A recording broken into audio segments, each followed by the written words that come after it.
পারিশ্রমিক ইস্যুতে বারবার প্রতারণা করেও ক্ষান্ত হননি দুর্বার রাজশাহীর কর্ণধার শফিকুর রহমান।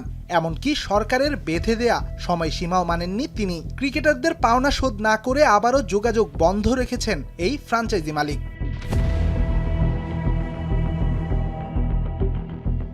পারিশ্রমিক ইস্যুতে রাজশাহীর কর্মকাণ্ড ইতিমধ্যে দেশের ক্রিকেটে এঁকেছে কলঙ্কের দাগ। টাকা না পেয়ে ক্রিকেটারদের অনুশীলন বর্জন কিংবা ম্যাচ না খেলার ঘটনাও আলোচনা জমিয়েছে বিশ্ব ক্রিকেটে।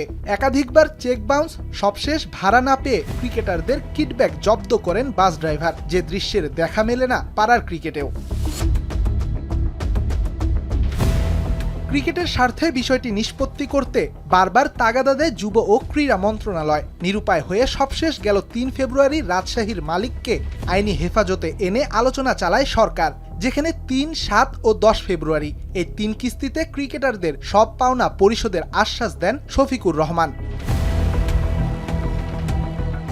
তবে মুখের কথা মুখে রইলেও বাস্তবতা অন্য। ক্রিকেটারদের ৭৫% অর্থ তো দূরের কথা, এখন পর্যন্ত মোট অর্থের ৫০% বুঝে পাননি অধিকাংশ ক্রিকেটার। নাম প্রকাশে অনিচ্ছুক এক ক্রিকেটারের দাবি, দলের অধিকাংশ ক্রিকেটার এখন পর্যন্ত পারিশ্রমিক পেয়েছেন মোটে ৪৫%। ১১ ফেব্রুয়ারির মধ্যে ৭৫% দেওয়ার কথা থাকলেও যোগাযোগ করা যাচ্ছে না দলটির মালিক পক্ষের সাথে।